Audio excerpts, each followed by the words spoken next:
Hello दोस्तों, तो स्वागत है आपका मेरे चैनल टॉप हिंदी एनीमे में। दोस्तों, अगर आपने इससे पहले वाला पार्ट नहीं देखा है तो अब जाओ और जाकर उस पार्ट को देख लो ताकि आपको ये पार्ट समझ में आ सके। लिंक डिस्क्रिप्शन में दिया हुआ है। और हाँ, अगर आप इस चैनल पर नए हो तो चैनल को जरूर सब्सक्राइब करें ताकि आप तक मेरा वीडियो पहुंच सके। अगर आपको ये वीडियो पसंद आए फिर वीडियो को लाइक करना ना भूले। लगता है कि लास्ट वीडियो में मैंने फिर गलती कर दी है। मुझे जियान की गर्लफ्रेंड को डाई एयर नहीं बल्कि यूनेर कहना चाहिए था। मुझे करेक्ट करने के लिए आपका थैंक यू। अब मैं इसे यूनेर ही बोलने वाला हूँ। थैंक दोस्तों मुझे करेक्ट करने के लिए। थैंक्स दोस्तों मुझे बताने के लिए। तो आइए स्टार्ट करते हैं आज के चैप्टर को। तो जैसे कि लास्ट पार्ट में हमने देखा था, एक के बाद एक पावरफुल बंदे का एंट्री होता है। हॉल ऑफ सोल से क्योंघाई जब आता है, फिर इसके बाद पॉइजन गर्ल भी आ जाती है और इसका भी पावर काफी ज्यादा पहले से बढ़ जाता है। फिर आइस रिवर वैली का चीफ भी आ जाता है और इसके आते ही यूनेर आ जाती है अपने दो पावरफुल एल्डर के साथ। अब लास्ट पार्ट में यूनेर क्योंघाई के सोल को कैप्चर कर लेती है और इसे जियान को दे देती है। जब जियान यूनेर और पॉइजन गर्ल दोनों को एक दूसरे से इंट्रोड्यूस कराता है, फिर इन दोनों में टेंशन काफी बढ़ने लगता है। इधर साइलेंटली ग्रे कलर डाउकी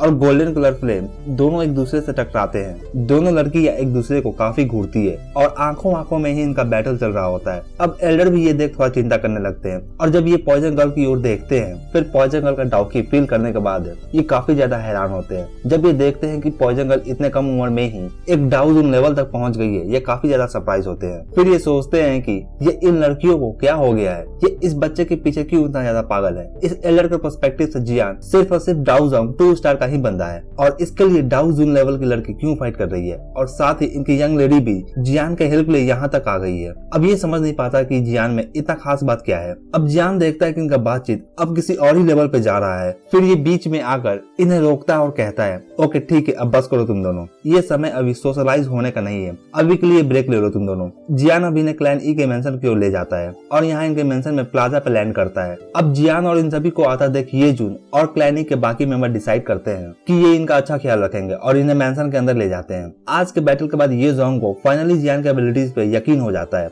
इतना powerful faction ice river valley जैसा इसे भी पीछे हटना पड़ जाता है। ये अलग बात है कि यहाँ पे काफी अलग अलग एक्सपर्ट आए थे एक दूसरे के साथ देने के लिए, मगर फिर भी इन सब का सेंटर ऑफ अट्रैक्शन जियान ही था। हालांकि ये जानता है कि आज का बैटल खत्म नहीं होता अगर जियान के हेल्प के लिए ये पावरफुल एक्सपर्ट्स नहीं आते, मगर इतने पावरफुल एक्सपर्ट्स यूं ही हवा में प्रकट नहीं हो जाते किसी का हेल्प करने के लिए। अब सिन्नान पूछती है, बिग ब्रदर जियान क्या तुम ठीक हो। जियान इसे यहाँ पे यूनेर से इंट्रोड्यूस कराता है। ई क्लैन के काफी यंग मेंबर जियान के दोनों साइड इतने ब्यूटीफुल लड़कियों को देखकर काफी इनवी फील करते हैं। अब ये जो जियान और इसके ग्रुप को एक हॉल में ले जाता है और इन्हें प्राइवेट स्पेस देता है बातचीत करने के लिए। जियान यहाँ पे एक चेयर पे बैठता है। जब जियान यहाँ पे एक चेयर पे बैठता है और अब इसे थोड़ी देर पहले के बैटल का पेन फील होता है। जियान का काफी पार्ट इंजर था और काफी पेन भी है इसके बॉडी में। आखिरकार 3 मिस्टीरियस मैनिफेस्टेशन टेक्निक को रिलीज करने के बाद का साइड इफेक्ट तो दिखना ही था। अगर जियान का बॉडी इतना फिजिकली स्ट्रॉन्ग नहीं होता फिर ये अपने पैरों पे अभी खड़ा भी नहीं हो पाता। अब यूनेर जियान से पूछती है, तुम्हारा फ्यूचर प्लान क्या है। जियान बताता है कि मुझे मेरे मेंटोर को सेव करना है।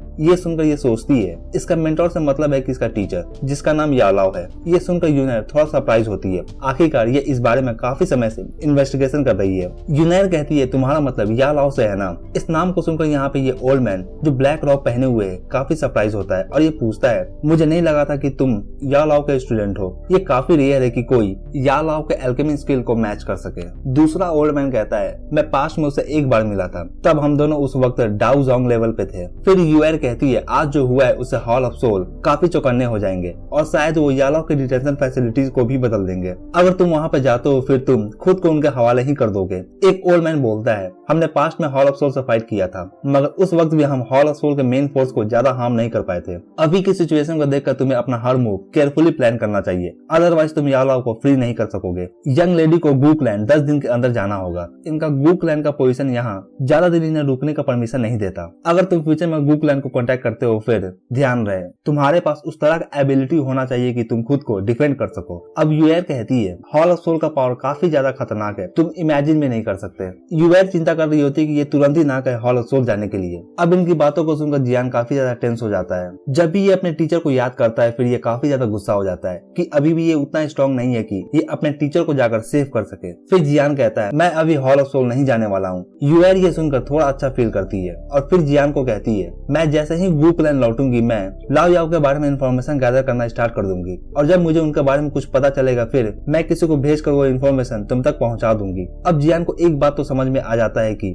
अभी राइट टाइम नहीं है हॉल ऑफ सोल जाने के लिए, और बिसाइड अभी जियान के आगे कुछ और ही है। जियान अभी सोचता है कि ये इलेक्सा टावर जाकर वहाँ पे रखा हुआ बर्निंग फ्लेम ऑफ 3 मिलेनिया को हासिल करेगा। अगर ये फ्लेम इसे मिल जाता है फिर इसका पावर लेवल पक्का ही इंक्रीज करेगा, और तब जाकर ये सभी जगह से हेल्प गैदर करेगा और फिर अपने टीचर याओलाओ को हॉल ऑफ सोल से फ्री करेगा, और ये अपने फादर को भी सेव करेगा। मगर फिलहाल इसे अपने फादर के बारे में कुछ खास न्यूज नहीं पता है, ये अभी भी उनके बारे में न्यूज जुटा रहा है। फिर जियान सोचता है कि क्यों ना मैं क्योंगा के स्पिरिट से पूछूं हॉल ऑफ सोल के बारे में, ये वहाँ का एक एल्डर है तो इसे तो हॉल ऑफ सोल के बारे में काफी कुछ पता होगा। जियान काफी डिटरमाइन होता है अपने फादर और अपने टीचर को बचाने के लिए। आज के ग्रैंड बैटल के खत्म होने के बाद लोग अभी भी इस बारे में बात कर रहे होते हैं। इस तरह का बैटल हर रोज सेंटर प्लेयर में तो नहीं होता, लोगों में ज्यादा क्यूरियोसिटी ग्रीन ड्रेस पहनी हुई लड़की को लेकर होता है। आज आइस रिवर वैली को भी अपना मिस्टेक मानना पड़ गया था और इन्हें पीछे हटना पड़ गया था, और ये सब वो मिस्टीरियस गर्ल के कारण ही हो पाया है। इधर जियान ईक्लैन के मेंशन में एक रूम में बैठकर ध्यान लगा रहा होता है। आज के बैटल के बाद जियान को काफी इंजरी आया था, मगर कोई सीरियस इंजरी नहीं था। अगर इसके पास इसका स्ट्रॉन्ग फिजिकल बॉडी नहीं होता फिर शायद जियान अभी इतने अच्छे कंडीशन में नहीं होता। हालांकि इसके बॉडी में अभी भी डाउकी काफी कम हो चुका है और इसे वापस इसे रिस्टोर करना होगा। अपार्ट फ्रॉम दैट सब कुछ ठीक है। अब 2-3 घंटे प्रैक्टिस करने के बाद थोड़ा बहुत डाउकी रिकवर करने के बाद जियान अब नॉर्मल होने लगता है। आज के इस बैटल से जियान को एक बात तो समझ में आ जाता है, अगर कोई पावरफुल नहीं है फिर उसे किसी के सामने अपना मुंह खोलने का जरूरत भी नहीं है। फिर जियान कहता है कब तक यूआर मेरा हेल्प करती रहेगी, एक न एक दिन मुझे स्ट्रॉन्ग तो बनना ही है। आज के इवेंट को लेकर जियान सोचता है अगर ये न्यूज गूक्लैन तक पहुंच जाता है कि यूआर ने मेरी हेल्प की है फिर दोनों के रिलेशन के कारण क्या होगा कोई नहीं जानता। इससे खराब सिचुएशन के लिए जियान को तैयार रहना होगा। अगर गूक्लैन एशियन डिवाइस J2 से लेने आते हैं फिर इसे उनसे फाइट भी करना पड़ सकता है। जियान जानता कि यूआर इसे धोखा नहीं देने वाली है। अगर गूक्लैन को अभी भी एशियन J2 से के बारे में पता नहीं है कि ये मेरे पास है तो आगे भी यूआर उन्हें नहीं बताने वाली है, वो उन्हें कभी भी नहीं बताने वाली है। मगर यहाँ पे कुछ सर्टेन नहीं है, अगर उसे अपना ड्यूटी करना पड़ जाए अपने क्लैन के प्रति फिर क्या होगा।